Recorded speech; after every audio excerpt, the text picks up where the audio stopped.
Hello, everybody. Josh Brown here, back for another great episode on Franchise Euphoria. Well, today's episode is brought to you by IndieFranchiseLaw.com, a leading resource in the franchise space to help you if you're considering buying a franchise, turning your business into a franchise, or growing your business through a licensing or franchise structure. So go on, check it out, IndieFranchiseLaw.com. I think you'll find a lot of valuable and free information as you continue to kind of weigh franchising and licensing and the growth of your business. Without further ado, I hope you enjoy today's episode. Well, today on Franchise Euphoria, we have on Greg Sausaman, who is the CEO of Topper's Craft Creamery. He's also a certified franchise executive and has spent his entire career in franchising, both as a franchisee for Domino's Pizza and in leadership roles in operations and development with several large, well-known brands. He also is a published author of a book called Inside the Box, The Power of Complementary Branding. And today we talk a good bit about complementary branding, what that is, and how that applies to his franchise, Topper's Craft Creamery. So without further ado, enjoy this episode with Greg. Hello, Greg. Welcome to Franchise Euphoria. How you doing? I'm doing well, Josh. Thank you for having me. Well, I'm thrilled to have you. I mean, you're the CEO of Topper's Craft Creamery, a franchise business, but you also have a tremendous background as a franchisee and in other capacities. And so I love having somebody on who's worn the dual hats. You know, you've been a franchisee. Now you're trying to expand as a franchisor. So if you would take a couple minutes and kind of give us the brief rundown on your background and your business history. Oh, sure. You bet. And again, thanks for having me. You know, being a franchisee and being a franchisor, it's kind of like you're on two different sides of the river at times. And so it's nice to have been on both sides so I can kind of cross that bridge between the two. And so I started out corporately with Domino's and moved up to director level. I was on fast track. And then at the ripe old age of 27, my wife and I had an opportunity to buy the 3 Domino's franchises in Gainesville, which that's why I joined Domino's. So back in 1988, right after I turned 28, my wife and I bought 3 Domino's franchises, added some more in Jacksonville and Lake City. So we got where we were operating 8 Domino's franchises. We made a quality of life decision. As a family man, we wanted to be back closer to my wife's parents just because they were such a great influence on our family. And as a kind of a family first guy, we had to sell our Domino's franchises because you have to live where you're operating, at least at that time. And so we moved down in the Tampa area where we still live now. And I kind of went forward in my corporate career. And so I was with a couple of different brands. I was a consultant for Dunkin' Donuts, Baskin Robbins for 7 years, which that was where I got my first taste of multi-branding, complementary branding. After I was with them for 5 years, they formed a complementary daypart branding task force. 4 consultants in the U.S. with a VP, and the job of the task force was to figure out how do you combine brands together. And I raised my hand to be a part of that task force, and I just was really excited to do that. So I spent 2 years doing that. Left there, went with Beef O Brady's, ran operations and franchise sales for a few years for the U.S. And then my partner and I co-founded Topper's back in 2006. And so here we are today. I just came out with a book on complementary branding because I just have such a passion about it. I wanted to share the experience with everybody. So tell me about Topper's. It's an ice cream concept, but tell us about not just what it is, but how you and your business partner came up with the idea to do it after working for several different franchise companies. Sure. You know, it's funny. My partner, Wade, was the guy that was the chief operating officer that he and his team built Papa John's up to $1 billion brand. And then he left that. But Wade also continues today to be one of their largest franchisees. He owns 51 Papa John's franchises. He has also since then bought the rights to Qdoba, Fresh Mexican Grill in Orlando and Tampa. And then we together decided to do Topper's. We wanted to create a legacy company, so it would be something that people within our organization would give them an opportunity to be franchise owners because they weren't going to be franchise owners with Papa John's. And so in our team only group, Wade's average GM has been with him for north of 15 years, which is just unprecedented. You know, and you're in the franchise business, people just don't stick around that long. And so Wade wanted to create opportunities for his people. And to hear him talk about it, it's kind of funny. He says, look, my favorite three foods are pizza, burritos, and ice cream. And so he had the two, so let's do an ice cream concept. And so here we are. Well, and so what is Toppers? So how is Toppers different from your typical ice cream shop, from Baskin Robbins, from Grater's, or any of the typical ice cream shops?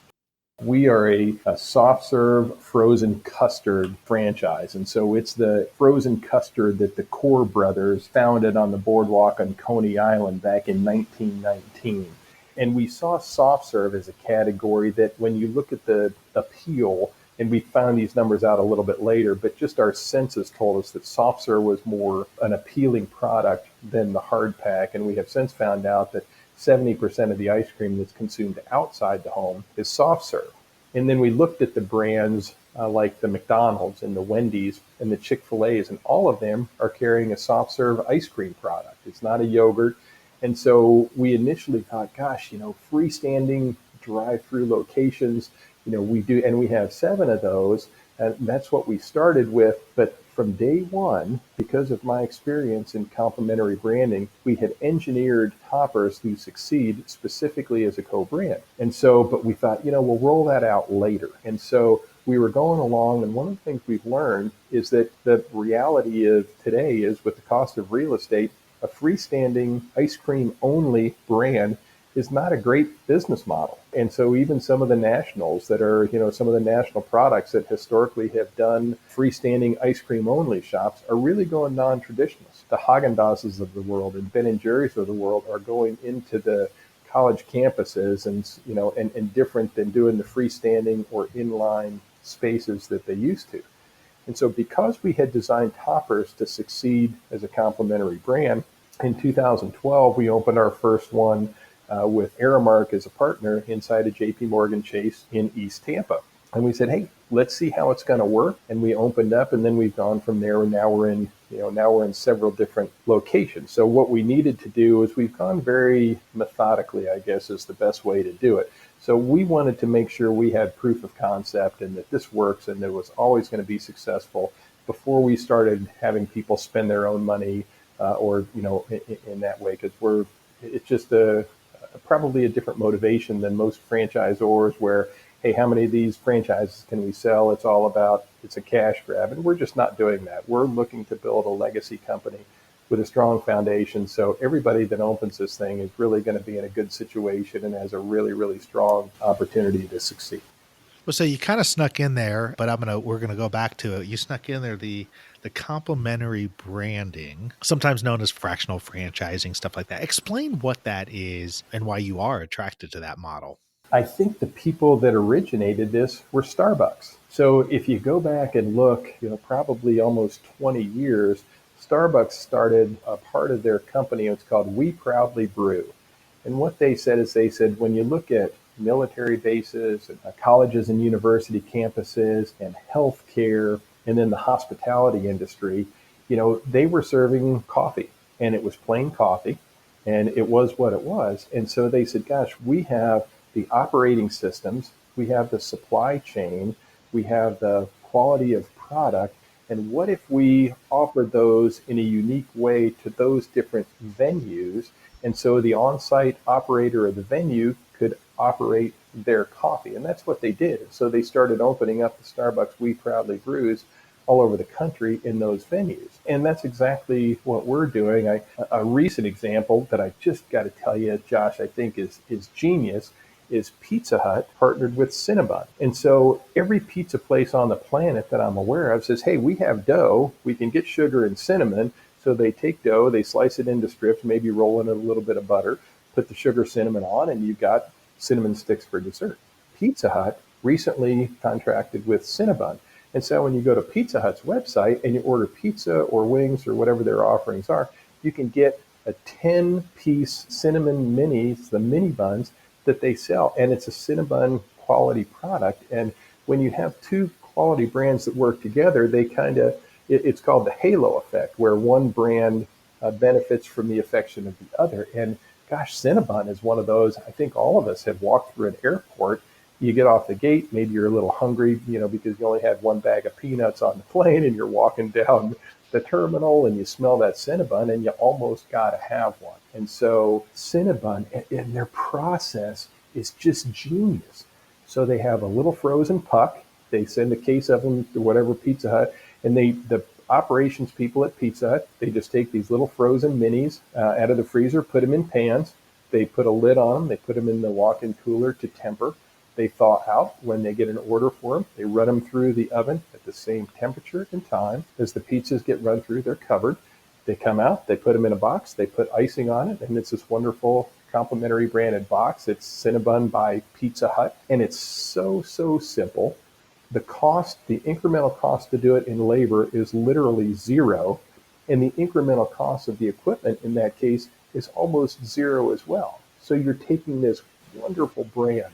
It's got such a fantastic name with the public, this delicious product, and they give them the operations with Pizza Hut, and so now the customer's the one that benefits. And so those are a couple different examples, Starbucks and Cinnabon with Pizza Hut on how this is working today. And so is that what you're doing with Toppers? I mean, you're doing it in that way. You're growing it through a franchise model, but doing it with other complementary brands?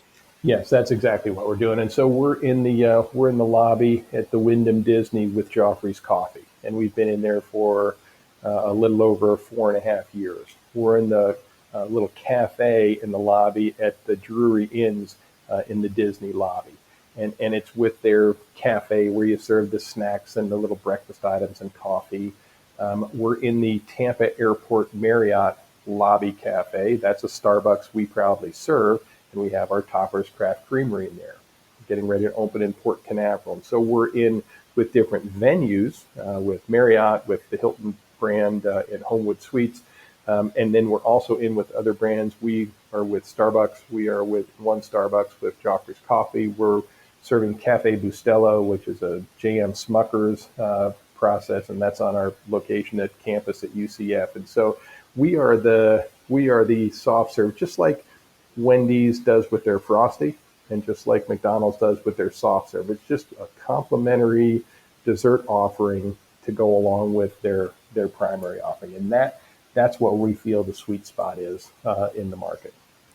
So it's interesting because as a franchisee of a typical, retail shop or retail ice cream place, your job is you're going to go in, you're going to find the location, you're going to lease it out, you're going to hire your employees, you're going to run your ice cream shop. In this instance, and correct me if I'm wrong, it sounds like the franchisee really is going to be making part of their job, or a big part is going to be making relationships with other corporations so that they can partner up and participate in a complementary branding process within a territory. I mean, is that how the opportunity is set up?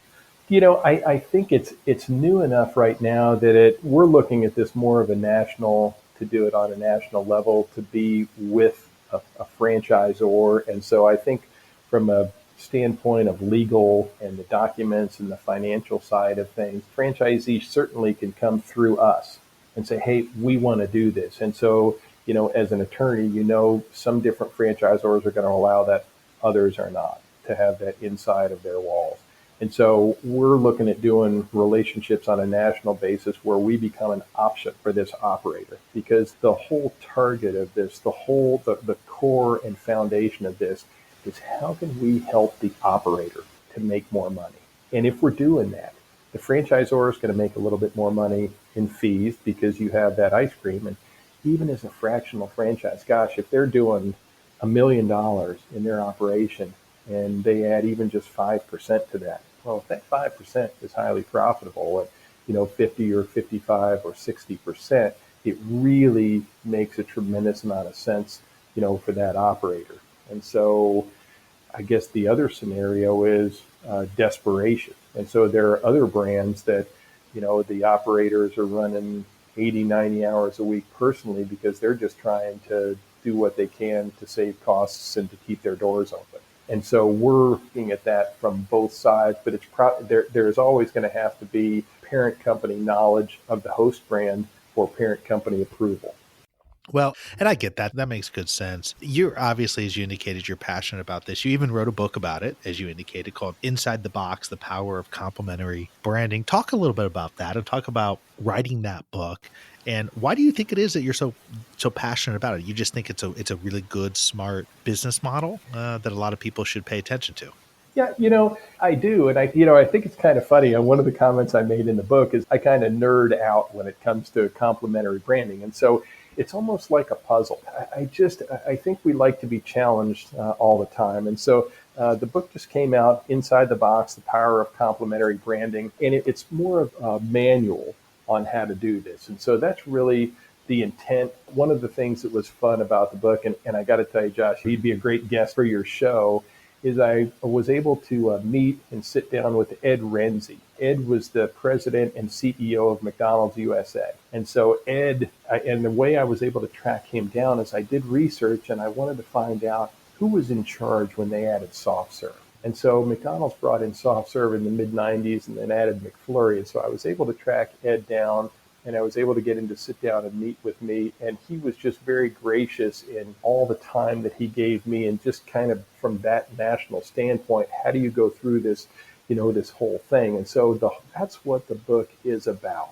How do you take a host brand and how do you add another brand in? And the book is not a self-serving book. At least it's certainly not meant to be a self-serving book on, hey, why you should add, Topper's Craft Creamery. The book is about figuring out how do you add a brand inside of a brand and leverage what the best thing for that would be. The reality is there's no unicorn product that's going to fit everywhere.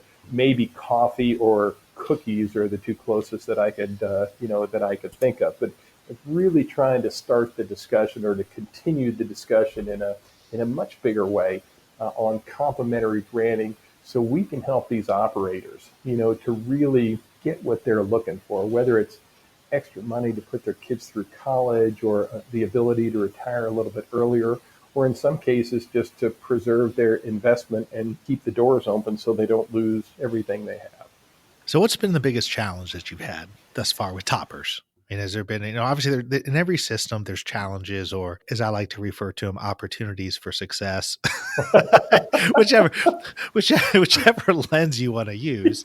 What is one opportunity for success that you had to, search for and sort of tweak some things, if there is one, with the toppers brand? And I'm not sure it's as much for the Toppers brand because we did so much work and put in so many hours of time into it. The biggest hurdle I think we faced is I'll use a couple of quote Henry Ford. Henry Ford said, if I asked people what they wanted, they would have said faster horses. And so we're in an industry that's trying to figure out how to find that faster horse. And so I think what we're doing has been something that has been tried in the past. When you look at KFC, Taco Bell, and Pizza Hut, you look at some other brands that have done, and that's really more co-branding. So that's putting brands together, but really not integrating them.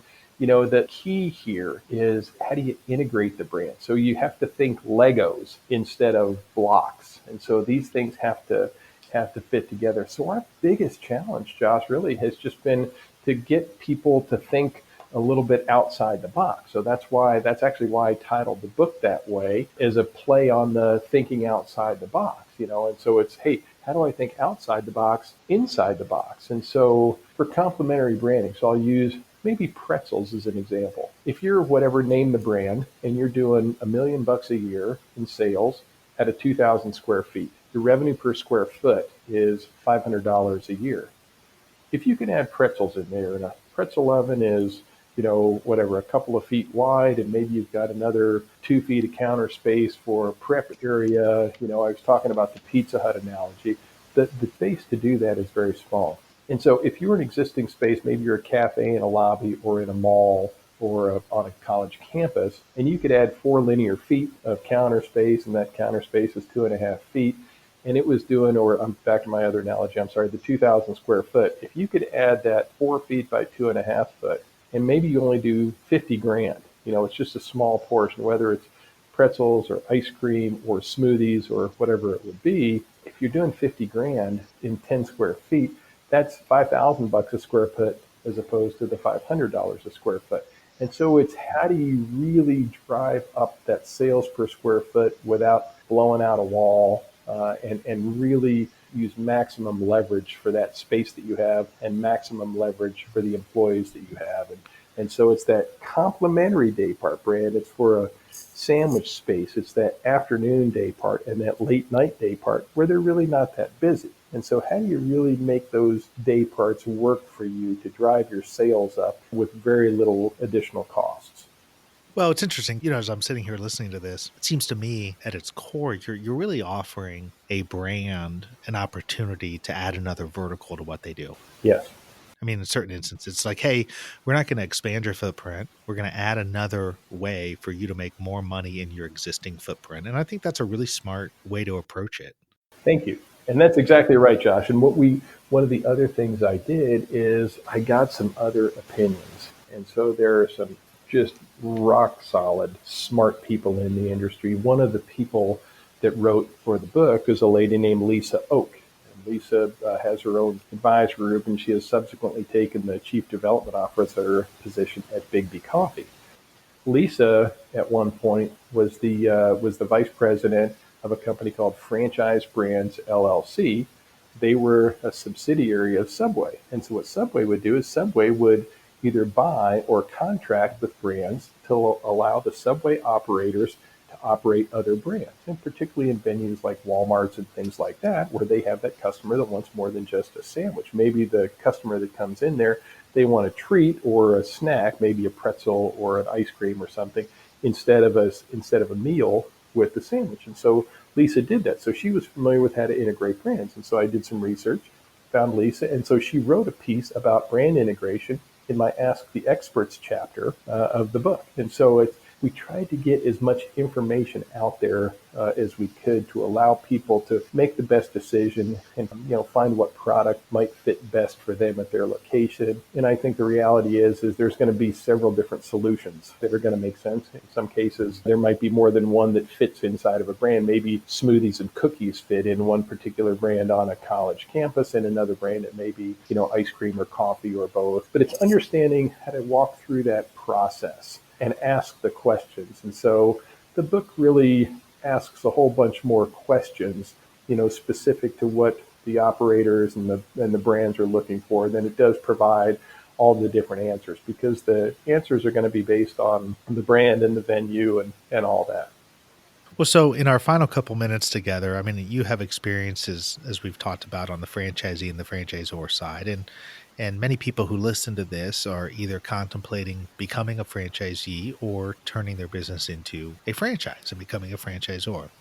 If you had a crystal ball and you could look back, what's something that you think for both a franchisee and a franchisor that they should be thinking about before they jump into the endeavor? I mean, there's probably lots of things to choose from, but if you're thinking about somebody who's contemplating a concept, a brand as a franchisee, what's something that you think, based off your experience, would be very, very important for them to consider? And then same for the franchisor. The answer is kind of the same. And so maybe not, but the two things I think that come to mind are, what are your core competencies? And so what are you really, really good at? One of the conversations, to answer the question, just a quick analogy from my conversation with Ed Rensi. Ed was talking about McDonald's, and they tried so many different products. You can look through and find out all the different things that they've had in and out. And Ed told me, he says, Greg, we developed a pizza. He said, this pizza was the best product I've ever had. And in every single situation when we did blind taste tests, our pizza always won. First place every single time. He said, but when we identified it as a McDonald's product, he said it never did better than halfway up the path. And Ed said the reason for that is because people's perception of our core competency was that we were in the hamburger and French fry business, and we didn't have any business being in the pizza business. So the core competency, what do you do best? Do what you best and stick with it. And the other thing is, and when you, especially as a franchisor, what provides you with a competitive advantage? What can you do better than everybody else? And so as a franchisee, I think you have to look at both of those elements as well. Core competency, what do you love to do and what are you good at? Typically what you love to do and what you're good at are the same thing. It's kind of like me with our passion for complementary branding. They kind of follow, with each other. And what's your competitive advantage? Individually, do I as a person have the ability, maybe I have, if I'm a home inspector to do a franchise, do I have a knack for doing that? Do I have a level of detail or maybe a level of perfectionism that sometimes suits me, sometimes doesn't? But in that particular situation, the level of detail would, be critical to the success of a home inspection franchise. So what as a person, do I have? Is it sustained work ethic? Is it the ability to create relationships? Is it a particular position inside of a community where you're known as an expert in a particular field? And so it's really looking at each individual situation as a franchisee and asking what can I really do best, and what can I, that's going to set me apart from everybody else. Well, thank you so much, Greg, for coming on. Obviously, your book, Inside the Box, The Power of Complementary Branding, sounds like it's a fascinating read. Where could somebody pick that up, number one?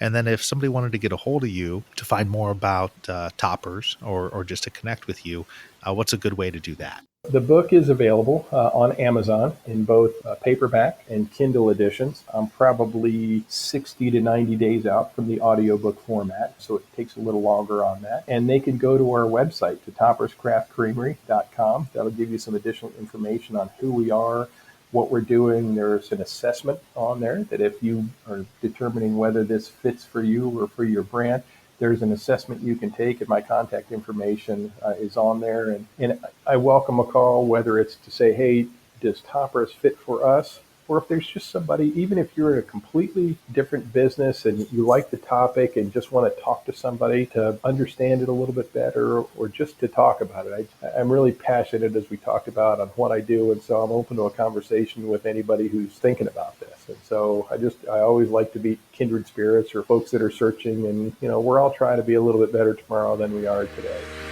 I appreciate you taking time out of your busy schedule to come on and share your passion, share your vision, and talk a little bit about your business and your business model. So thanks again, Greg. I wish you all the best of luck in the future. Oh, thank you, Josh.